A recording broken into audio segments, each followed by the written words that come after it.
Hi friends, welcome to my channel. ఈరోజుటి video చాలా ఇంట్రెస్టింగ్గా ఉందండి. వీడియోని ఎక్కడ స్కిప్ చేయకుండా ఎండ్ వరకు చూసేయండి. అన్నంలో విషం కలిసిందని తెలుసుకున్న బాగి పిల్లల్ని కాపాడడానికి పరిగెత్తుకుంటూ స్కూల్కి వస్తూ ఉంటుంది. మరోవైపు పిల్లలు, రామ్మూర్తి అందరూ కలిసి కూర్చొని భోజనం చేయడానికి రెడీ అవుతూ ఉంటారు. ఇక పిల్లలు ఇలా అంటూ ఉంటారు, తాతయ్య ముందుగా మీరు భోంచేయండి అని అంటుండగా అలాగే అని అంటూ రామ్మూర్తి మిస్సమ్మ పంపిన లంచ్ బాక్స్ని ఓపెన్ చేసి స్మెల్ చూసి ఆహా ఎంత బాగుందా కదా స్మెల్ అని అంటూ ఇక అన్నంలో కర్రీని కలుపుతూ ఒక ముద్ద పెట్టుకుంటాడు. ఆహా ఎంత బాగా వండిందో నా చిట్టి తల్లి అని మెచ్చుకుంటూ ఉంటాడు మిస్సమ్మని రామ్మూర్తి. ఇక అంజు కుళ్ళుకుంటూ ఇక నీ కూతుర్ని నువ్వే పొగుడుకోవాలి తాతయ్య అని అంటూ ఉంటుంది. ఇక రామ్మూర్తి నవ్వేస్తాడు. ఆనంద్, ఆకాష్ మాత్రం ఇలా అంటుంటారు, ఏదేమైనా మిస్సమ్మని మెచ్చుకోవాల్సిందే.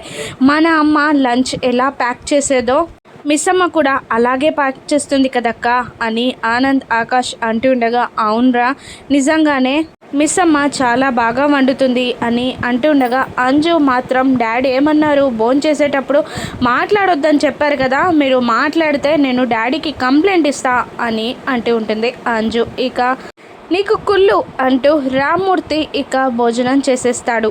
బాగి పరుగు పరుగున పిల్లల్ని తప్పించుకొని లోపలికి వస్తూ ఉంటుంది. మీరు తినండి, ప్రిన్సిపల్ చూస్తే మళ్ళీ కుప్పడుతుంది అని అంటూ రామ్మూర్తి తన భోజనాన్ని కంప్లీట్ చేసి హ్యాండ్ వాష్ చేసుకోవడానికి ఇక సింక్ దగ్గరికి వెళ్ళిపోతాడు. అప్పుడే బాగి పరుగున అక్కడ రూమ్లోకి వచ్చి తింటున్న పిల్లల్ని ఆపేసి ఇక ఆ ఫుడ్ అంతా కింద పడేస్తుంది. ఏమైంది మిస్సమ్మ, ఏమైంది, అలా ఫుడ్ అంతా ఎందుకు కింద పడేస్తున్నావు అని అడుగుతూ ఉంటారు పిల్లలందరూ. ఇక వద్దు, ఆ ఫుడ్ పాడైపోయింది, మీరెవరూ తినలేదు కదా, నేను మీకోసం వేరే ఫుడ్ తెప్పిస్తాను అని మిస్సమ్మ పిల్లలతో అంటూ కాస్త రిలాక్స్ అవుతుంది. ఆ లోపే అంజు ఇలా అంటుంటుంది, అవునా, అయ్యో తాతయ్య ఇప్పుడే నువ్వు పెట్టిన లంచ్ బాక్స్ తినేశారు, ఆయనకేం కాదు కదా అని అంజు అనగానే ఏంటి నాన్న భోంచేశాడా అని పరుగున ఎక్కడ అని అరుస్తూ పరిగెత్తుకుంటూ వస్తూ ఉంటుంది. చేతులు కడుక్కోవడానికి వెళ్ళారు మిస్సమ్మ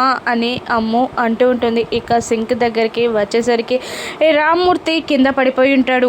ఆ విష ప్రభావం వల్ల అప్పటికే రామ్మూర్తి తిన్నదంతా వామిటింగ్ చేసుకొని కింద పడిపోతాడు. ఇక బాగి వచ్చి నాన్న ఏమైంది, కళ్ళు తెరవండి అని అరుస్తూ అంబులెన్స్ అని గట్టిగా అరుస్తుంది. ఇక మరోవైపు మనుని రణ్వీర్ దగ్గరికి తీసుకెళ్తూ ఉంటాడు అమర్. ఇక మను మనసులో చాలా టెన్షన్ పడుతూ ఉంటుంది. ఏంటిది, వాడి ముందుకు వెళ్తే వాడు నన్ను చంపేస్తాడు, లేదంటే అమర్కి నా నిజస్వరూపం తెలిసిపోతుంది, అప్పుడు బ్రతికి ఉన్న చచ్చిన దాంతో సమానం. ఇక అమర్ నా ముఖం ఎప్పుడు చూడడు, ఏదో ఒకటి చేయాలి అని మను మనసులో ఆలోచించుకునే లోపే స్టేషన్ వచ్చేస్తుంది. ఇక అమర్ కిందికి దిగి మనుని కిందికి దిగమని అంటూ ఉంటాడు. ఇక మను ఇలా అంటూ ఉంటుంది అమర్తో, ఫంక్షన్లోనే ఆయన చేసిన గొడవకి నాకు చాలా భయం వేసింది, ఇప్పుడు కలవడం అవసరమా అని మను అమర్ని అంటుండగా నేనున్నాను, చుట్టూ ఇంతమంది పోలీసులు ఉన్నారు, నీకేం భయం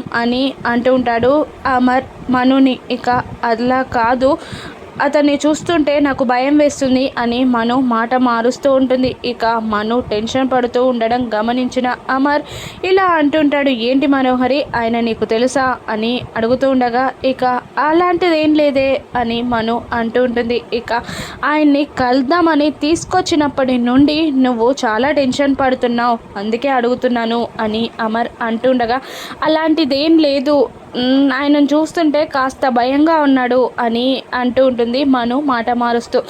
పర్లేదు అని అంటాడు అమర్, మా సారున్నాక మీకేం భయం అని రాథోడ్ కూడా మనుని అంటూ ఉంటాడు. ఇక పద అని అంటూ మనోహరిని తీసుకొని ఫస్ట్ ఎస్ఐ రూమ్లోకి వెళ్తారు. రండి కూర్చోండి సార్ అని ఎస్ఐ అమర్ని చైర్లో కూర్చోబెడతాడు. నేను వెళ్ళి మా సార్తో మాట్లాడి వస్తాను అని అంటూ పర్మిషన్ తీసుకోవడానికి వెళ్ళి వచ్చి మా సార్ రమ్మంటున్నారు అనగానే ఇక మను షాక్ అవుతూ ఉంటుంది. ఇక అమర్, రాథోడ్, మనోహరి ముగ్గురు కలిసి స్టెప్స్ ఎక్కుతూ వెళ్తూ ఉంటారు. మను టెన్షన్ని గమనించిన రాథోడ్ ఆయన్ని చూసి ఈవిడెందుకు ఇంత కంగారు పడుతుంది అని మనసులో అనుకుంటూ ఉంటాడు. రాథోడ్ ఇక రణ్వీర్ ఉన్న రూమ్ రానే వచ్చేస్తుంది. ఇక అమర్ రాథోడ్ ముందు వెళ్తుండగా ఇక విండో నుండి రణ్వీర్ని చూస్తూ చాలా టెన్షన్ పడుతూ మెల్లిగా అడుగులు వేస్తూ ఉంటుంది. ఇక కమ్ అని రణ్వీర్ని చూస్తూ అమర్ మనోహరిని పిలుస్తూ ఉండగా ఇక అప్పుడే అమర్ ఫోన్ రింగ్ అవుతుంది. ఇక అవునా, అలాగా, ఎక్కడికి తీసుకెళ్తున్నారు అని అంటూ ఆ సీఐతో, సార్ నాకు చాలా అర్జెంటుగా ఉంది, నేను మీకు మళ్ళీ టచ్లోకి వస్తాను అని అంటూ కంగారుగా అమర్ కిందికి దిగిరాగానే ఇక రాథోడ్ మనోహరి కూడా అమర్ వెంట కిందికి వచ్చేస్తారు. ఏమైంది సార్ అని రాథోడ్ అమర్ని అడుగుతూ ఉండగా పిల్లలకి తీసుకువెళ్ళిన ఫుడ్లో పాయిజన్ కలిసిందంట, ఫుడ్ పాయిజన్ అయిందంట అని అంటుండగా ఇక రాథోడ్ మనోహరి షాక్ అవుతుండగా పిల్లలు ఎలా ఉన్నారు సార్ అని రాథోడ్ అడుగుతుంటాడు. పిల్లలకి ఏం కాలేదంట, కానీ మిస్ అమ్మ వాళ్ళ నాన్నగారికి చాలా సీరియస్గా ఉందంట, హాస్పిటల్కి తీసుకెళ్తున్నారంట అని అంటూ పద మనోహరి తొందరగా కారెక్కు అని అంటూ ముగ్గురు కలిసి ఆటోలో వెళ్తూ ఉంటారు, కార్లో వెళ్తూ ఉంటారు. ఇక ఏంటి సార్ అలా జరగడం ఏంటి, మన ఇంట్లో ఇంతవరకు ఇలా జరగలేదు కదా సార్ అని రాథోడ్ అడుగుతుండగా నాకు తెలీదు, మన ఇంట్లో గడుస్తున్న పరిస్థితులను గమనిస్తుంటే ఇది ఎవరైనా ప్లాన్ అనిపిస్తుంది నాకు కూడా అని అమర్ అంటూ ఉంటాడు. ఇక పిల్లలకి ఏం కాలేదు కదా సార్ అని అడుగుతూ ఉంటాడు రాథోడ్.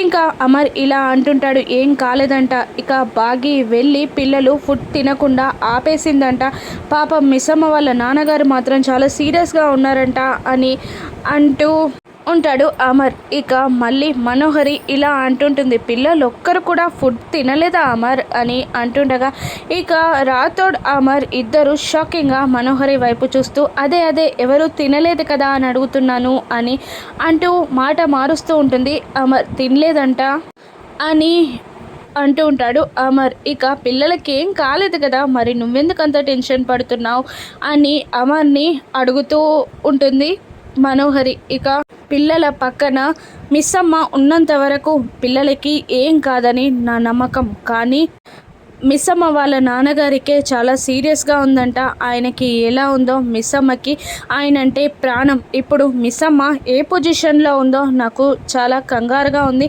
మిస్ అమ్మ కోసమే నా బాధ అంతా అని అమర్ అంటూ ఉంటాడు. అసలు మొన్న అమ్ముని బాగి తన ప్రాణాలకి తెగించి కాపాడింది, ఇప్పుడు రామూర్తి గారు ప్రమాదంలో పడ్డారు, వాళ్ళిద్దరికీ తెలియకుండానే నా కుటుంబానికి వాళ్ళు సహాయం చేస్తున్నారు, అందుకే నాకు చాలా బాధగా ఉంది అని అమర్ అంటూ ఉండగా ఇక అది ఎంత బాధపడుతుందో తెలియదు, కానీ దానికన్నా ఎక్కువ నువ్వు కంగారు పడుతున్నావు అని మను మనసులో అనుకుంటూ ఉంటుంది. మరోవైపు రామూర్తి గారిని ఐసీయూలోకి తీసుకెళ్ళి ఇక ట్రీట్మెంట్ స్టార్ట్ చేస్తారు. ఏంటి అని డాక్టర్ అడుగుతుండగా ఫుడ్ పాయిజన్ కేస్ సార్ అని అంటూ ఉంటుంది నర్స్. ఇక అవునా, అయితే ఫస్ట్ స్టమక్ క్లీనింగ్ ప్రాసెస్ని స్టార్ట్ చేద్దాం అని అంటూ ఇక ట్రీట్మెంట్ని స్టార్ట్ చేసేస్తారు డాక్టర్. ఇక ముందుగా స్టమక్ క్లీన్ చేసి వెళ్ళిన పాయిజన్ అంతా బయటికి వామిటింగ్ అయ్యేలా చేస్తారు డాక్టర్. ఇక పిల్లలు బాగి బయట టెన్షన్ పడుతూ ఉంటారు. ఇక బాగి పిల్లల దగ్గరికి వెళ్ళి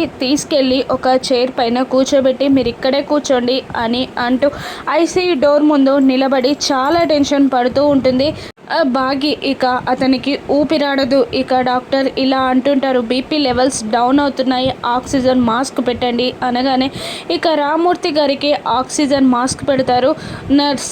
బాగి చాలా టెన్షన్ పడడం పిల్లలందరూ గమనిస్తూనే ఉంటారు. ఇక బాగికి ఒక్కసారిగా తన తండ్రితో ఉన్న జ్ఞాపకాలన్నీ గుర్తొచ్చి బాధపడుతూ ఏడుస్తూ ఉంటుంది. ఇక డాక్టర్ బయటికి వస్తారు.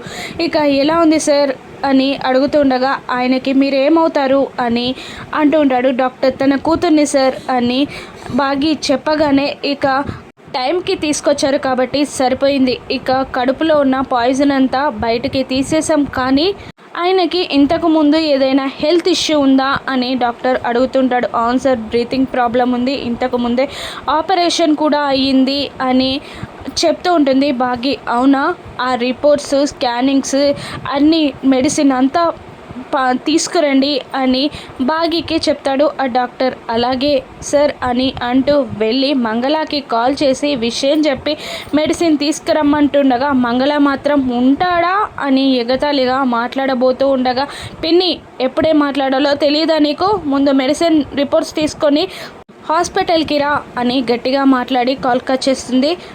బాగి ఎప్పుడేం మాట్లాడాలో కూడా తెలీదు అని మంగళని మనసులో తిట్టుకుంటూ ఉంటుంది. మళ్ళీ ఐసీయూ దగ్గరికి వెళ్ళి వాళ్ళ నాన్నగారిని చూసి అక్కడున్న దేవుని దగ్గరికి వచ్చి దండం పెట్టుకుంటూ ఉంటుంది. స్వామి, ముందుగా మా అక్కని దూరం చేసావు, నేను పుట్టగానే నా తల్లిని దూరం చేసావు, ఏ కష్టం వచ్చినా కూడా మా నాన్నగారు ఉన్నారన్న ధైర్యంతో నేను ముందడుగు వేశాను. నా ధైర్యమే మా నాన్నగారు. మా నాన్నగారిని నా నుండి వేరు చేయకు స్వామి, ఆయన మంచిగా ఆరోగ్యంగా మా అందరితో పాటు తిరిగేలా దీవించు తండ్రి అని వేడుకుంటూ ఏడుస్తూ ఉంటుంది బాగి. ఇక అప్పుడే అమ్మ వచ్చి కూడా దేవునికి దండం పెట్టుకుంటూ ఉంటుంది. మా తాతయ్య చాలా మంచివారు, మా తాతయ్యకు ఏం కాకుండా కాపాడు తండ్రి అని అమ్ము దండం పెట్టుకుంటూ ఉండగా, ఇక ఆనంద్ ఆకాష్ కూడా వచ్చి మంచి వాళ్ళకి దేవుడు ఎప్పుడు మంచి చేస్తారని మా నాన్నమ్మ చెప్పేది, మా తాతయ్య చాలా మంచివారు, అందుకని మా తాతయ్యకి ఏం కాకుండా చూడు స్వామి అని దండం పెట్టుకుంటూ ఉంటారు ఆనంద్ ఆకాష్ కూడా. ఇక ఐసీయూలో రామ్మూర్తి గారికి ట్రీట్మెంట్ జరుగుతూ ఉంటుంది. ప్రమాదం నుండి రామ్మూర్తి బయటపడతాడా? ఇక ఆ పాయిజన్ కలిపింది మనోహరి అని బాగి అమర్ ముందు బయట పెట్టేస్తుందా? అమర్ మనోహరిని పనిష్ చేస్తాడా? ఏం జరగనుందో రానున్న ఎపిసోడ్స్లో చూద్దాం. Thank you for watching.